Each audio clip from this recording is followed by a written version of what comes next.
बिस्मिल्लाहिर्रहमानिर्रहीम अस्सलाम वालेकुम hello everyone I hope you all are doing well. आज का जो हमारा टॉपिक है that's from stylistics, linguistic stylistics and features of linguistic stylistics. So time waste के बगैर let's get started. Linguistic stylistics explores the linguistic features of a text. Linguistic stylistics जो है जो टेक्स्ट के फीचर्स होते हैं उसको एक्सप्लोर करता है। Remember that there is a reference to style as the selection of certain linguistic forms or features over other possible ones. Linguistic stylistics therefore points out those linguistic choices which a writer or speaker has made as well as the effects of the choices. Linguistic stylistics में हम उस चीज़ की भी बात करते हैं, अगर writer जो है कुछ ऐसे वर्ड सेलेक्ट करता है तो फिर हमने ये देखना था कि उस वर्ड्स के जो है क्या इफ़ेक्ट होते हैं, तो ये भी हम लिंग्विस्टिक स्टाइलिस्टिक्स में डिस्कस करते हैं।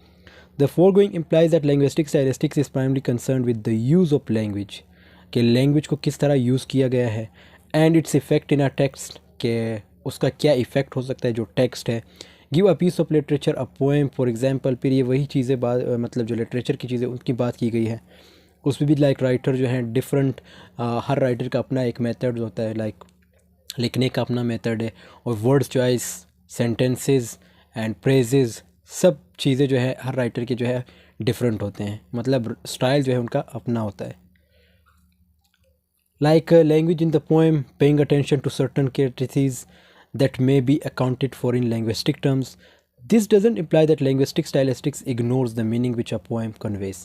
अब linguistic stylistics का ये मतलब नहीं कि जो जब भी हम linguistic stylistics की बात करें तो उसमें जो है हम पोएम को इग्नोर करते हैं या नावल को इग्नोर करते हैं। नो, linguistic stylistics में हमारा मेन फोकल पॉइंट भी जो है वो पोएम भी होता है, मतलब उसका जो मीनिंग है वो भी फोकल पॉइंट हमारा होता है। But what the system of language is use to do is paramount importance to the stylistician who works within the system of linguistic stylistics. Widdowson posts that it may well be the case that the linguistic analysis of the language of a poem is dependent on some prior intuitive interpretation of what the poem is about. और यहाँ पे जो विडोसन है वो ये कहते हैं, मतलब उसका ये मौक़िफ़ है कि ये अच्छी तरह से हो सकता है कि जो लैंग्विस्ट्स एनालिसिस है, मतलब उनका जो नज़म या उनकी ज़बान का तज्ज़िया इस नज़म के बारे में किस लाइक पेशगी बदियत तशरीह पर मनहसर हो सकता है। मतलब हमने ये देखना होता है कि पोएम किस चीज़ के बारे में है। लाइक लिंग्विस्टिक्स स्टाइलिस्टिक्स में ज़रूरी नहीं कि हम पोएम को इग्नोर करते हैं, स्टाइल तो हम देखते हैं कि किस तरह के वर्ड्स चॉइस वगैरह सब कुछ हम देखते हैं, लेकिन जो हमारा मेन फोकस जो पॉइंट होता है वो किस चीज़ का होता है, वो ये देखना होता है कि what the meaning is, like the poem the जो मीनिंग है जो कन्वे कर रहा है, जो मीनिंग कन्वे करेगा वो पोएम, वो भी हमने देखना होता है, मतलब वो हमारा फोकल पॉइंट मेन पॉइंट होता है। Linguistic stylistics then directs its attention primarily to how a piece of discourse expresses the language system. By language system, we mean linguistic features that can examine based on the levels of language. अब यहाँ पे linguistic features की बात की गई है, आगे हम देखते हैं। In the section that follows, we shall examine some linguistic features based on, means यहाँ आगे की बात हो रही है कि जिसमें हमने sections जो बने हुए हैं linguistic features के वो हम देखेंगे। We shall examine some linguistic features based on the levels of language description, but before then let us note that the gap between linguistic stylistics and literary studies has been bridged by the advent of the discipline of linguistic stylistics. Linguistic stylistics was introduced to act as a complementary approach to literary criticism, where the linguistic study of texts was conspicuously absent. Linguistic stylistics इसके बाद जो बुनियादी तौर पर इस बात की तरफ तवज्जो दिलाती है कि गुफ्तगू का एक टुकड़ा ज़बान की निज़ाम को कैसे ज़ाहिर करता है। ज़बान के निज़ाम से हमारी मुराद जो लिंग्विस्टिक फ़ीचर्स हैं या लैंग्वेज का जो सिस्टम है उसकी बात हो रही है, मतलब जिनकी जांच ज़बान की सतहों की बुनियाद पर की जा सकती है। इसके बाद के हिस्से में हम ज़बान की वजाहत के सतहों पर मबनी कुछ लिंग्विस्टिक के जो फ़ीचर्स हैं उनका जायज़ा लेंगे, लेकिन इससे पहले हम ये नोट कर ले कि लिंग्विस्टिक स्टाइलिस्टिक्स और जो लिटरेरी स्टाइलिस्टिक्स है उसकी लाइक निगारी की निज़म और ज़ब्त की आमद से पुर किया गया है। लसानी या लसानी तर्जियात को अदबी तनकीद के लिए एक तकमीली नुक्ता नज़र के तौर पर काम करने के लिए मुतारिफ़ कराया गया था, जहाँ टेक्स्ट का लसानी मुतालिहा वाज़िया तौर पर गायब था। Linguistic stylistic studies the devices in language, इसमें हम डिवाइसेस को भी स्टडी करते हैं जो लैंग्वेज में यूज़ हुए, such as rhetorical figures and syntactical patterns that are considered to produce expressive और literary style. Like literary styles का आपको पता है कि कौन कौन से स्टाइल्स होते हैं, कौन कौन से लिटरेरी डिवाइसेस यूज़ होते हैं। It is different from literary criticism, ये लिटरेरी क्रिटिसिज्म से बिल्कुल डिफरेंट है। That while literary criticism rest slowly on the subjective interpretation of texts, क्योंकि क्रिटिसिज्म में जब हम बात करते हैं तो फिर हम सब्जेक्टिव भी हो जाते हैं। सब्जेक्टिव मींस जिसमें हम अपनी फीलिंग्स को भी इन्वॉल्व करते हैं, ऑब्जेक्टिव मींस जिसमें हम अपने फीलिंग को इन्वॉल्व नहीं करते लेकिन सब्जेक्टिव में हम इन्वॉल्व करते हैं। लैंग्वेज सब्जेक्टिविटी और objectivity. Linguistic stylistics concentrates on the linguistic frameworks operate in the text. This gives the critic a pattern to follow, what to look out for in text, कि text में क्या देखना है, and consequently his standpoint can be verified statistically. Similarly, the linguistic study of a text reveals a writer's style. आपने जो linguistic stylistics की जब भी हम बात करेंगे तो इसका मतलब ये कि हमने जो राइटर है उसका जो स्टाइल है उसको रिवील करना है। एंड पर्पज़ ऑफ राइटिंग, और उसने ये वर्क क्यों लिखा है वो पर्पज़ हम देखते हैं। For instance the use of proverbs in Achebe's novels defined his style. अब ये एक नावल है, उसमें जो है लाइक प्रोवर्ब्स का ज़्यादा यूज़ किया गया है तो ये उसके स्टाइल को डिफ़ाइन करता है। Thus, if one criticize a text through the parameters of linguistic usage, it can be verified. But if, on the other hand, one relies primarily on literary criticism, one will only react to a text as his emotion dictates. तो हमने मतलब अगर literary criticism करनी है तो obviously उसमें फिर हमारे जो है इमोशन भी इन्वॉल्व होते हैं, लेकिन लिंग्विस्टिक जो स्टाइलिस्टिक से उसमें ये चीज़ें हम इन्वॉल्व नहीं करते। फिर ये एक और एक्सप्लेनेशन है, ये भी आप लोग देख लीजिएगा। उसके बाद के अकॉर्डिंग टू एनोमिनी linguistic stylistics is known by such other terms, ये उसके डिफरेंट नाम है तो ये भी आप लोग देख लीजिएगा, ये नाम पढ़ लीजिएगा। अब फीचर्स ऑफ लिंग्विस्टिक स्टाइलिस्टिक्स की बात करते हैं। In this section we shall limit ourselves to some linguistic features that would serve as a platform for an in depth stylistics analysis of any text. तो in this unit we restrict ourselves to poetry, तो इसमें हम poetry देखते हैं। Like most important point है वो है lexical repetition. अब लेक्सिकल रिपीटिशन क्या है? लेक्सिकल से मुराद like words. As a form of lexical repetition words में बी रिपीटेड, वर्ड्स जो है वो रिपीट होते रहते हैं। सिनोनिम्स जो है मीन्स आप सिनोनिम्स और एंटोनिम्स का आपको पता है, और नियर सिनोनिम्स में भी यूज्ड, या जो दूसरे सिनोनिम्स है वो भी यूज़ किए जा सकते हैं। मतलब जो अपोजिट वर्ड्स नहीं होते, मतलब एक ही वर्ड के जो है लाइक डिफरेंट मीनिंग हो सकते, या दूसरा वर्ड उसके जो है अपोजिट जो है सिनोनिम हो सकता है। At times like poets repeat some lexical items near synonymly may be used, for instance, to foreground the intended message. For instance, look at these lines. अब इन लाइन्स को देखो, जेल्ट हर, रेप हर, मिल्क हर, सक हर। अब यहाँ पे आप इन चारों वर्ड्स को जो है माइंड में रखें। अब यहाँ पे इसकी पूरी एक्सप्लेनेशन है। In the above extract from ओकपेंचेज the eaters of the living, page 80, ये जो बुक से हमने ली है उधर से उस बुक की बात हो रही है। We find a sense of lexical relation, मतलब ये पेज 80 है तो इसमें कह रहा है कि हमने लेक्सिकल रिलेशन जो है like we will have to find out. Milk and suck in the context of the poem function as synonyms.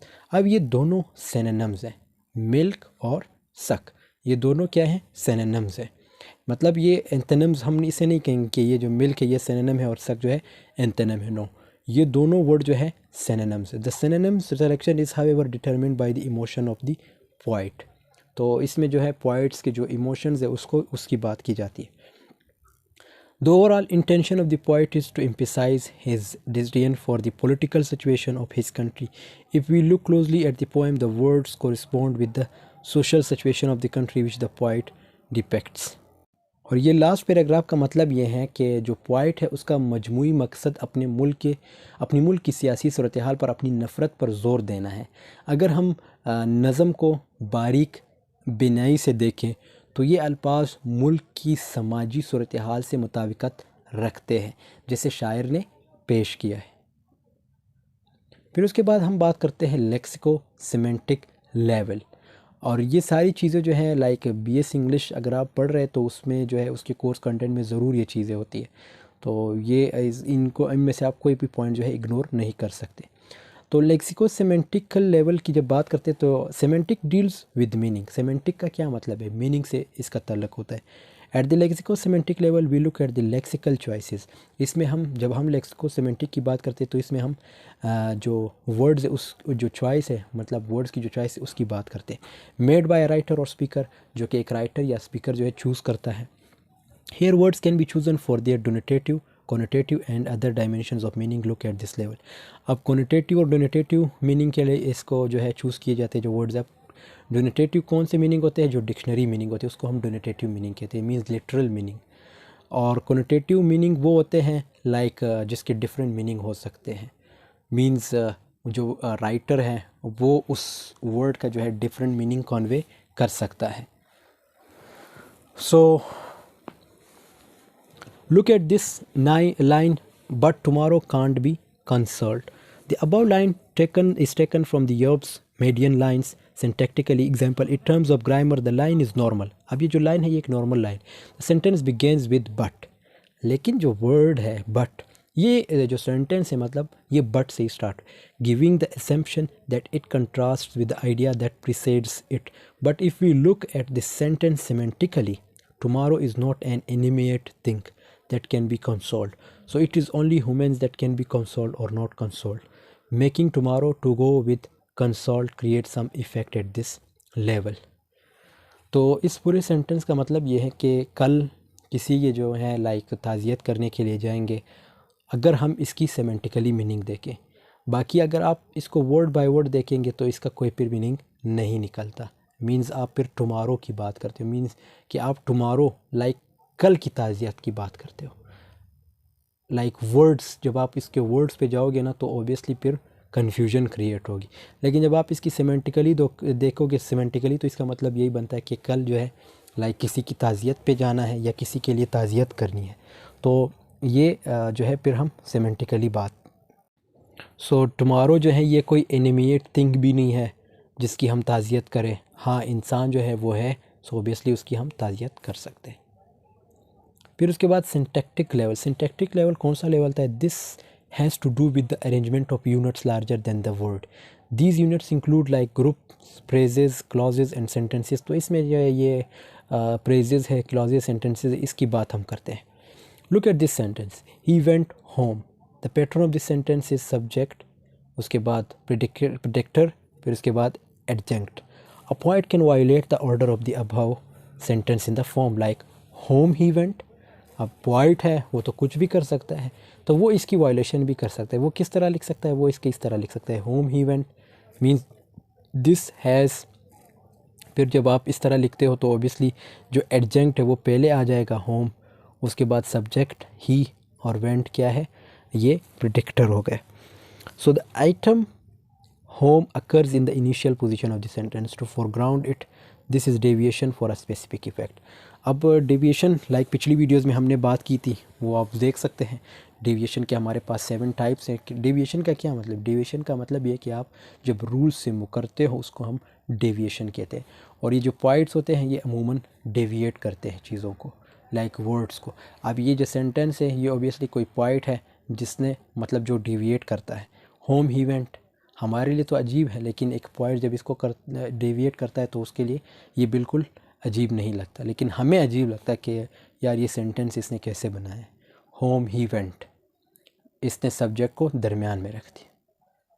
फिर उसके बाद फोनोलॉजिकल लेवल। जब भी फोनोलॉजी की बात होगी तो ऑब्वियसली हम साउंड्स की बात करेंगे। Phonology refers to how sound is organise to mean, कि साउंड को कैसे ऑर्गेनाइज किया जाता है। Sound patterning functions linguistically in poetry to project a poet's purpose और sentence in a work. Like poetry has fashions and different forms of sound patterning.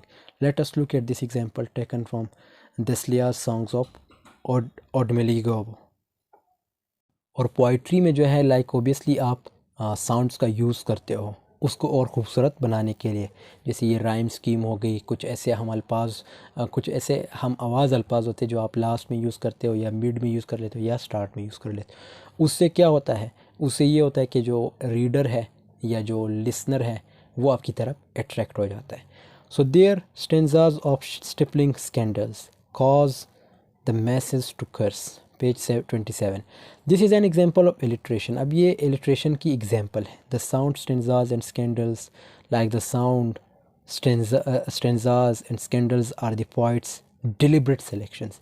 तो ये दोनों वर्ड क्या है, ये इलिट्रेशन हो गए. ठीक है, तो ये क्या है, ये जो है पोइट जो है जो शायर होता है वो क्यों करता है, डिलिबरेटली करता है, मीन जानबूझ के करता है. The sound effect created by such selection gives the reader a deeper sense of understanding the enormity of corruption and insincerity in the Nigerian society. It is the insecurity of the rulers that cause the masses to curse. अब ये ज़रूरी नहीं है, like I से to you के एक तो ये इम्पॉर्टेंट पॉइंट है कि जब भी आप इस तरह चीज़ें देखते हो ना, लाइक इलिट्रेशन का यूज़ या दूसरी जो राइम स्कीम वगैरह होगी या दूसरे जो लिटरेरी डिवाइसेस हैं, तो ये पॉइंट इसलिए भी यूज़ करता है ताकि रीडर को, एक तो रीडर को अपनी तरफ अट्रैक्ट कर सके. ये पहला रीज़न हुआ. दूसरा रीज़न लाइक ये भी बता रहा है कि जैसे यहाँ पे इन्होंने नाइजेरियन सोसाइटी की एग्जांपल दी है कि जो नाइजेरियन सोसाइटी में जो एग्जांपल जो करप्शन है या जो इनसिंसियरिटी है उसकी बात की गई है. तो इसलिए इन्होंने क्या लिखा है कि their stanzas of stifling scandals. आप स्कैंडल्स ओबियसली ये वर्ड आप समझ सकते हैं कि ये पॉलिटिकल या पॉलिटिक्स से जो रिलेटेड है उस चीज़ से जो है हम कनेक्ट कर सकते हैं. ग्राफोलॉजिकल लेवल में क्या हम देखते हैं, another way in which poets can make us contemplate the otherwise unmarked morphological structure of words is by playing words with word boundaries. Graphology means the arrangement of words based on their meanings. If a poet breaks the word kingdom into kingdom, the poet has tampered with the morphology of the word, thereby affecting the meaning. Let us consider the example taken from the Ulysses Hell songs. तो overall इस paragraph का मतलब यही है कि एक और तरीका मीन्स अनदर वे, एक और तरीका जिसमें शायर जो पोइट है वो हमें अल्फाज की दूसरी सूरत हाल में गैर निशानज़दा जो मॉर्फोलॉजिकल स्ट्रक्चर पर गौर करने पर मजबूर कर सकते हैं, वो है लफ्ज़ों की हदूद के साथ खेलना. ग्राफोलॉजी का मतलब है अल्फाज की तरतीब इनके मानी की बुनियाद पर. अगर कोई शायर लफ्ज़ जो यहाँ पे किंगडम को तोड़कर बादशाह या डोम मींस किंग डोम बताता है या बनाता है, तो शायर ने लफ्ज़ की शक्ल और सूरत के साथ छेड़छाड़ की है जिससे मानी मुतासिर होता है. तो अब लाइक लेट्स अस कंसिडर, आइए देखते हैं कि ये जो गाना है यहाँ पे, ये मैंने बहुत ही छोटा लिखा है लेकिन क्योंकि ये एक ही पेज में इसका आना ज़रूरी था, तो मैं आपके लिए रीड आउट करता हूँ. On the wrinkled pace of the hills I see my shortening shadow as my sun creeps towards the west hills, gently like afternoon's flame. अब ये पूरा एक और सेंटेंस है lowering, जिसका lowering to ash in the evening means ये इसका है, इसके एक पार्ट है lowering to ash in the evening. तो ये लाइक जानबूझ के लिखा जाता है. लाइक हमने ये पिछले स्लाइड में बात की थी, ये इससे पिछले स्लाइड में, कि जो पोइट होता है, जो शायर होता है ना, वो लफ्ज़ की शक्ल और सूरत के साथ छेड़छाड़ करता रहता है जिससे जो मानी है वो मुतासर होता है. जैसे ये सॉन्ग है तो इसमें आप देख सकते हैं यहाँ तक तो बिल्कुल सही है, लेकिन इसने अचानक ये जो लाइन है लोरिंग LOWERING, इसको यहाँ पे लिखने की बजाय इसने पूरा एक जो है लाइक 5-6 के 7-8 लाइन्स जो है कवर कर लिए सिर्फ एक वर्ड को जो है यहाँ ऊपर लिखने के लिए. तो ये जो है ग्राफोलॉजिकल इसको हम कहते हैं, जिसमें जो पोइट होता है वो अल्फाज के साथ छेड़छाड़ करता रहता है. जैसे पिछले स्लाइड में हमने बात की थी किंगडम की, किंगडम वर्ड है. अब इसको आपने कभी भी नहीं सुना होगा कि यार इसको कोई अलग कर सकता है, लेकिन जो पोइट होते हैं वो कर लेते हैं, आपको पता भी नहीं चलता लेकिन वो कर लेते हैं. The above poem describes birth and death while the preceding lines of the poem explicitly point to again lowering, जिसमें हम बात करते हैं. The graphological symbol shows interment, it describes the process of burial. So again वही बात हो रही है कि graphology में क्या क्या होता है. So this was all about today's. I hope this video has been helpful for you. Thanks for watching. Video पसंद आई है तो ज़रूर लाइक कमेंट शेयर कीजिएगा. कोई भी क्वेश्चन हो आप पूछ सकते हो. Take care of yourself. Allah.